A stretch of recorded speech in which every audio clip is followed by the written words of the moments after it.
ay isa ka CFD ba? Actually, kini sila tanan nga mga CFD.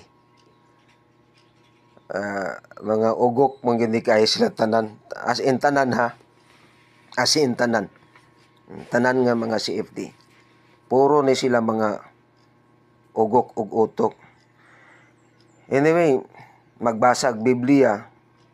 Puro mga mali-mali man ang ginasulti. Dili mga mao. Ang mga Biblia nga panggamiton kadtong mga bugos. Unya ang Biblia, tanaw ra gani, pag magamit sila Biblia, magamit sila og kanang bersikulo, dili nila kanang isakto-sakto ang ilahang pagbasa, dugang-dugangan nila, kuhaan nila aron lang musibo dito sa ilahang ugang nga mga panghuna-huna. Naisa na po dinhi nga tagaan nato og kanang pansin kining iyahang kinapayas nga wala na daw kuno ang tithes. Ginatawag daw kuno buang-buang ang mga tao nga naghatag og tithes sa New Testament. Wa siya kay balo nga ang ginasultian anang mga buang-buang kamo ang mga pari. Ang mga pari kanang sa Mateo 23:23. Ang mga pari ang ginahisgutan ana, ang mga pari mismo ang ginasultian ana. Dili ang mga pastor, ang mga pari sa New Testament. Ang mga pari may ginahisgutan ana, dili ang mga pastor. Na karon ako mong hagiton tanan nga mga CFD kung mapatunayan ako nga ang tithe sa New Testament ipahatag ni Kristo. Si Kristo mismo ang nagsulti. Wa mo nakabasa ana. Wala gyud mo nakabasa. Nga si Kristo mismo ang nag-ingon nga ipahatag niya ang tithes. Sige atake sa tithes. Pero ag sila mo bitaw ng ang Pilipinas grabe kayo ka kurakot mga politiko. Puro man na ang kanang mga politiko puro mga Katoliko na sila. Tanawag ni Uswag ba ang Pilipinas? Wala.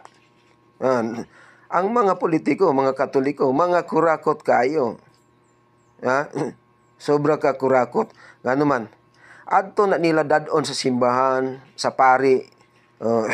Kaya ang mga pari lagi, ang mga Katoliko, dili man lagi po mo butar kung dili bayaran. O ginabayaran na sa mga politiko, kanang mga simbahan. Ginabayaran na. Mga pari, tanawag gani, kung nakahinumdum mo sa panahon ni Gloria, na-expose to. Pila ka bilyon ang iyahang pamutang diha sa simbahan.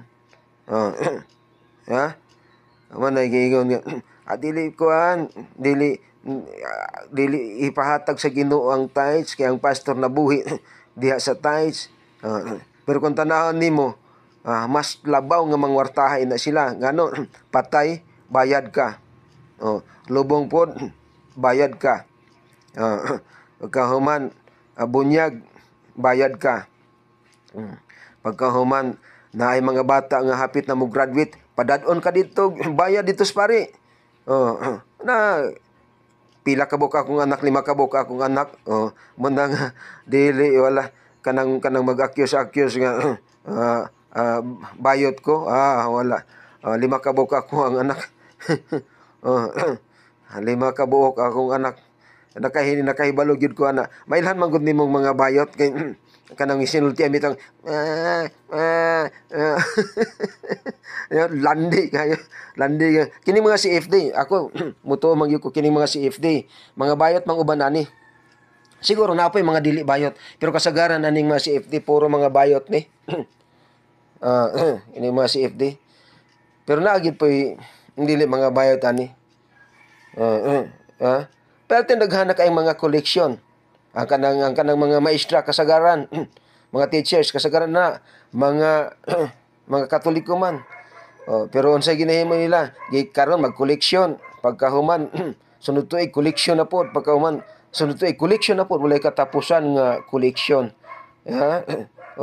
Pagka mga bata nga mga graduating padadon didto offering sa Pierce Mass dala didto offering mga prutas, mga maskin unsa na lang. Tanaw ra ng kademonyohan pagkahuman ang gisulti hinuon sa Ginoo nga ipahatag ang tithes mao ginaatake, pero ang gisulti sa mga pari dala mo kuan dinhi offering para kang Senior Santo Niño, para kang Senior San Pedro, para kang Senior Labrador, maskin kinsa na lang.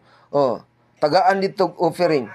Tanaw ra gani ng kademonyuhan, pero pag-abot sa tithes nga mao gisulti sa Ginoo nga ipahatag, dili sila mohatag ingon ana ang utok sa mga anak sa yawa, ingon ana ang utok sa mga sulpot. Oh, ingon ana ang utok sa mga tao nga nagsunod sa ilang amahan nga mao ang yawa, di ba? So ana lang kasimple mga kaigsuonan ko. O kung mapamatud-an ako nga si Kristo mismo nagsulti nga ipahatag ang tithes, dawaton ninyo nga anak mo si yawa. Ikaduha, ang kunon gyud ninyo nga tanang pari bayot. Di mo man nako gitanan atong niaging adlaw pero karon ako nang itanan ang kuno ninyo nga tanang pari bayot. Ikaduha, wa gyud moy alam sa Biblia. Wa moy alam sa Biblia. Tuara sa mga history. Tapay pare ningon siya, ang akong relihiyon gikan sa Ginoo si Kristo, hinimo ni Kristo, mao na siyang akong relihiyon. Igogol ninyo. Tanang nang tingog sa pare, landi kayo. Igogol ninyo. Ako, kasi bagay kayo ni nga klase nga mga tao ni ipagugol. Pagugol nimo ang mogawas, dili man si Kristo ang nagtukod sa Katoliko. Ang mogawas si Constantine. O kung makasabot mo na, it was established by Constantine. Di ba? Magkinapayas na yun, igogol ninyo. O paggogol ninyo, mogawas, dili man si Kristo, si Constantine. Si Constantine. Pagkaman, i-explain na nila nga dili si Constantine ang nagtukod sa Katoliko. Si Kristo gyud nakagoogle na gani na nga si Constantine. Ingon anak kagahi og utok kining mga anak siyawa, mga kaigsuonan ko.